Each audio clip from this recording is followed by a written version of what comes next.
ನಮಸ್ಕಾರ, ನೀವು ನೋಡ್ತಾ ಇದ್ದೀರಾ ರಿಪಬ್ಲಿಕ್ ಕನ್ನಡ. ನಾನು ಸ್ಮಿತಾ ರಂಗನಾಥ್. ಕೋಲಾರದಲ್ಲಿ ಆತಂಕಕಾರಿ ಸೂಟ್ ಕೇಸ್ ಪತ್ತೆ ಪ್ರಕರಣ. ರಕಮ ಹೆದ್ದಾರಿಗೆ ಇದೀಗ ಬಾಂಬ್ ನಿಷ್ಕ್ರಿಯ ದಳದ ಸಿಬ್ಬಂದಿ ಆಗಮಿಸಿದ್ದಾರೆ. ಬೆಂಗಳೂರಿನಿಂದ ತಜ್ಞರ ತಂಡ ಕೋಲಾರಕ್ಕೆ ಆಗಮಿಸಿದೆ. ಸೂಟ್ ಕೇಸ್ ಬಳಿ ತೆರಳಿ ತಜ್ಞರು ಪರಿಶೀಲನೆಯನ್ನ ನಡೆಸುತ್ತಿದ್ದಾರೆ. ಸ್ಥಳದಲ್ಲಿ ಪೊಲೀಸರಿಂದ ಬಿಗಿ ಬಂದೋಬಸ್ತನ್ನ ಕೂಡ ನಿಯೋಜನೆ ಮಾಡಲಾಗಿದೆ. ಒಂದು ಅನಾಮಧೇಯ ಸೂಟ್ ಕೇಸ್, ಹಾಗೆ ಆ ಸೂಟ್ ಕೇಸ್ನಿಂದ ಬರ್ತಾ ಇರುವ ಸೌಂಡ್, ಆ ಸದ್ದು ಆ ದಾರಿಯಲ್ಲಿ ಹೋಗ್ತಾ ಇದ್ದವರನ್ನ ಭಯಭೀತಗೊಳಿಸಿದೆ. ತಕ್ಷಣಕ್ಕೆ ಪೊಲೀಸ್ ಡಿಪಾರ್ಟ್ಮೆಂಟ್ಗೆ ವಿಚಾರವನ್ನ ತಿಳಿಸಲಾಗಿದೆ. ಪೊಲೀಸರು ಬಾಂಬ್ ನಿಷ್ಕ್ರಿಯ ತಂಡವನ್ನ ಬೆಂಗಳೂರಿನಿಂದ ಕರೆಸಿದ್ದಾರೆ. ಸದ್ಯಕ್ಕೆ ಸ್ಪಾಟ್ಗೆ ರೀಚ್ ಆಗಿದ್ದಾರೆ ಈ ಬಾಂಬ್ ನಿಷ್ಕ್ರಿಯ ದಳದ ಸಿಬ್ಬಂದಿ. ಹಾಗೆ ಪೊಲೀಸರ ಬಿಗಿ ಬಂದೋಬಸ್ತ್ನ ಅಡಿಯಲ್ಲಿ ಆ ಬಾಂಬ್ ನಿಷ್ಕ್ರಿಯಗೊಳಿಸುವ ಪ್ರಕ್ರಿಯೆ ನಡೀತಾ ಇದೆ. ಅದು ಬಾಂಬ್ ಹೌದೋ ಇಲ್ಲೋ ಅನ್ನೋದರ ತನಿಖೆ ಕೂಡ ಇದೀಗ ನಡೆಯೋದು ಬಾಕಿ ಇದೆ. ಸೂಟ್ ಕೇಸ್ನಲ್ಲಿ ಸದ್ದು ಬರ್ತಾ ಇದ್ದ ಹಿನ್ನೆಲೆಯಲ್ಲಿ ಅನುಮಾನಗೊಂಡು ಈ ವಿಚಾರವನ್ನ ಪೊಲೀಸ್ ಇಲಾಖೆಗೆ ತಿಳಿಸಲಾಗಿತ್ತು. ಇದೀಗ ದೃಶ್ಯದಲ್ಲಿ ಗಮನಿಸ್ತಾ ಇದ್ದೀರಿ, ಆ ಸೂಟ್ ಕೇಸ್ನ ತಪಾಸಣೆಯನ್ನ ಮಾಡಲಾಗ್ತಾ ಇದೆ.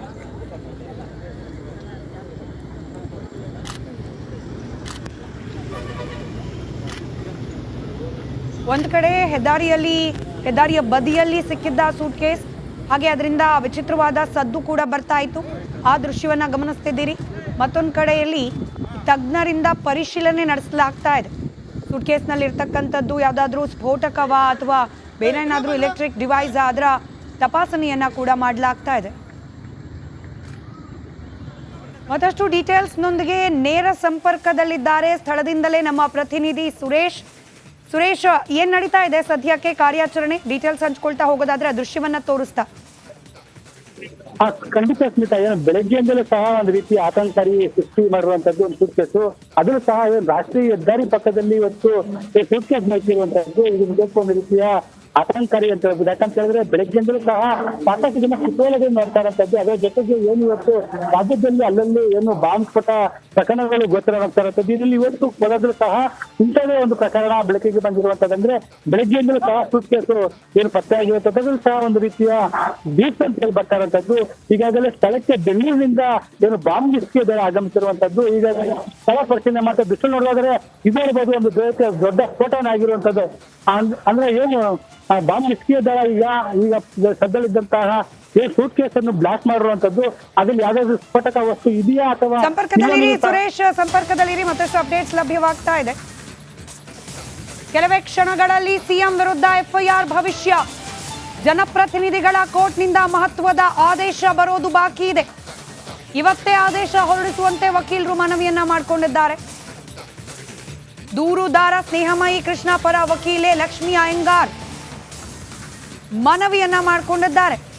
ಕೆಲವೇ ಕ್ಷಣಗಳಲ್ಲಿ ಮುಖ್ಯಮಂತ್ರಿಗಳ ವಿರುದ್ಧ ಪ್ರಕರಣ ದಾಖಲಾಗುವ ವಿಚಾರಕ್ಕೆ ಸಂಬಂಧಪಟ್ಟಂತೆ ಆದೇಶವನ್ನ ಪ್ರಕಟಿಸಲಿದೆ ನ್ಯಾಯಾಲಯ. ಜನಪ್ರತಿನಿಧಿಗಳ ಕೋರ್ಟ್ನಲ್ಲಿ ಸ್ನೇಹಮಯಿ ಕೃಷ್ಣ ಅವರು ಸಲ್ಲಿಸಿದ್ದ ಖಾಸಗಿ ದೂರಿನ ವಾದವನ್ನ ಆಲಿಸಿಯಾಗಿದೆ ನ್ಯಾಯಮೂರ್ತಿಗಳು. ಇವತ್ತು ತೀರ್ಪನ್ನ ಪ್ರಕಟಿಸೋದು ಮಾತ್ರ ಬಾಕಿ ಉಳಿದಿರೋದು. ಆದರೆ ಹೈಕೋರ್ಟ್ನಲ್ಲಿ ಸಿದ್ದರಾಮಯ್ಯನವರ ರಿಟ್ ಪಿಟಿಷನ್ನ ವಿಚಾರಣೆ ನಡೀತಿದ್ದ ಸಂಬಂಧ ಕೆಳಹಂತದ ನ್ಯಾಯಾಲಯದಿಂದ ಯಾವುದೇ ರೀತಿಯ ಆದೇಶ ಹೊರಡಿಸಬಾರದು ಅಂತ ಹೇಳಿ ಮಧ್ಯಂತರ ತಡೆಯನ್ನ ಹೈಕೋರ್ಟ್ ನೀಡಿತ್ತು. ಇದೀಗ ಹೈಕೋರ್ಟ್ನಿಂದ ನಿನ್ನೆ ತೀರ್ಪು ಹೊರಬಿದ್ದಿದೆ. ತನಿಖೆ ನಡೆಸಬಹುದು ಅಂತ ಹೇಳಿ ಮುಖ್ಯಮಂತ್ರಿಗಳು ಸಲ್ಲಿಸಿದ್ದ ಅರ್ಜಿಯನ್ನು ತಿರಸ್ಕರಿಸಿ ಆದೇಶವನ್ನ ಹೊರಗಿಟ್ಟಿದೆ ಹೈಕೋರ್ಟ್. ಇದರ ಬೆನ್ನಲ್ಲೇ ಜನಪ್ರತಿನಿಧಿ ನ್ಯಾಯಾಲಯದಲ್ಲಿ ನಡೆದಿದ್ದ ವಿಚಾರಣೆ, ವಾದ ಪ್ರತಿವಾದವನ್ನು ಆಲಿಸಿರುವ ನ್ಯಾಯಾಧೀಶರು ಇನ್ನೇನು ಕೆಲವೇ ಕ್ಷಣಗಳಲ್ಲಿ ಆದೇಶವನ್ನ ಪ್ರಕಟಿಸಲಿದ್ದಾರೆ. ಜನಪ್ರತಿನಿಧಿಗಳ ಕೋರ್ಟ್ನಿಂದ ಇವತ್ತು ಆದೇಶ ಹೊರಬೀಳ್ತಾ ಇದೆ. ಕೋರ್ಟ್ನಲ್ಲಿ ಆದೇಶವನ್ನ ಬರಿತಾ ಇದ್ದಾರೆ ನ್ಯಾಯಾಧೀಶರು. ಸಂತೋಷ್ ಗಜಾನನ್ ಭಟ್ ಅವರ ಪೀಠ ಲಕ್ಷ್ಮಿ ಅಯ್ಯಂಗಾರ್ ಅವರ ವಾದವನ್ನ ಆಲಿಸಿದೆ.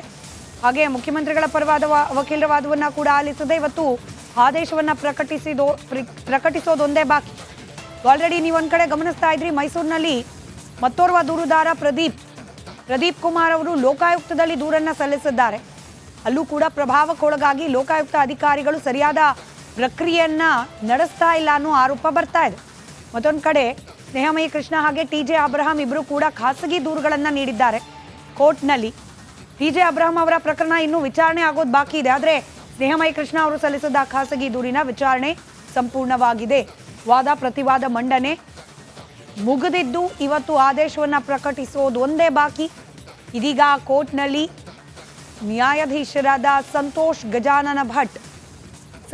ಗಜಾನನ ಭಟ್ ಅವರ ನ್ಯಾಯಪೀಠ ಕೆಲವೇ ಕ್ಷಣಗಳಲ್ಲಿ ಆದೇಶವನ್ನ ಪ್ರಕಟಿಸಲಿದೆ. ಆಲ್ರೆಡಿ ಇದರ ಹಿಯರಿಂಗ್ ಪ್ರಾರಂಭವಾಗಿದೆ, ಕೋರ್ಟ್ನಲ್ಲಿ ಕಲಾಪಗಳು ಪ್ರಾರಂಭ ಆಗಿದೆ. ನ್ಯಾಯಾಧೀಶರು ಆದೇಶವನ್ನ ಬರೆಯುತ್ತಾ ಇದ್ದಾರೆ ಅನ್ನೋ ಮಾಹಿತಿ ಇದೆ. ಹಾಗಾಗಿ ಕೆಲವೇ ಕ್ಷಣಗಳಲ್ಲಿ ಸಿದ್ದರಾಮಯ್ಯನವರ ವಿರುದ್ಧ ದಾಖಲಾಗಿರುವ ಈ ಖಾಸಗಿ ದೂರು ಅದರ ಭವಿಷ್ಯ ಹೊರಬರಲಿದೆ.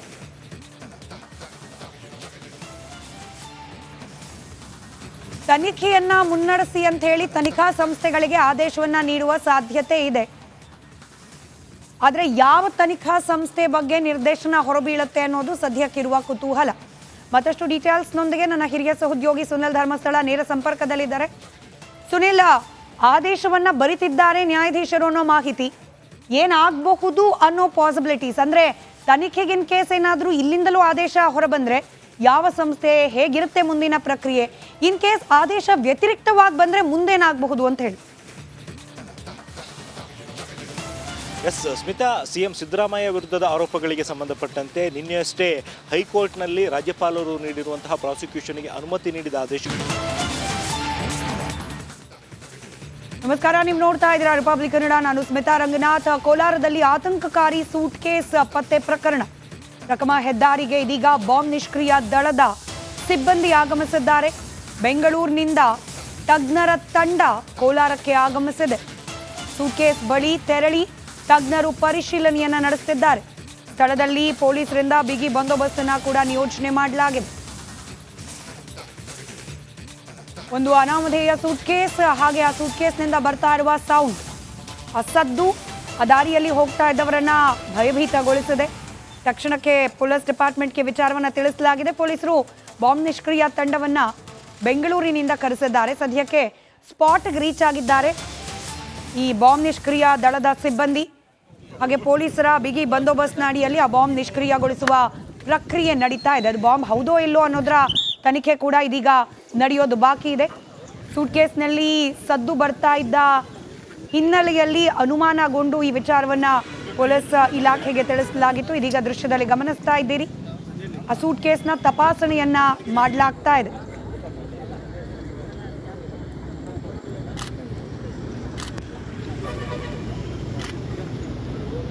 ಒಂದು ಕಡೆ ಹೆದ್ದಾರಿಯ ಬದಿಯಲ್ಲಿ ಸಿಕ್ಕಿದ್ದ ಸೂಟ್ ಕೇಸ್, ಹಾಗೆ ಅದರಿಂದ ವಿಚಿತ್ರವಾದ ಸದ್ದು ಕೂಡ ಬರ್ತಾ ಇತ್ತು. ಆ ದೃಶ್ಯವನ್ನ ಗಮನಿಸ್ತಿದ್ದೀರಿ. ಮತ್ತೊಂದು ಕಡೆಯಲ್ಲಿ ತಜ್ಞರಿಂದ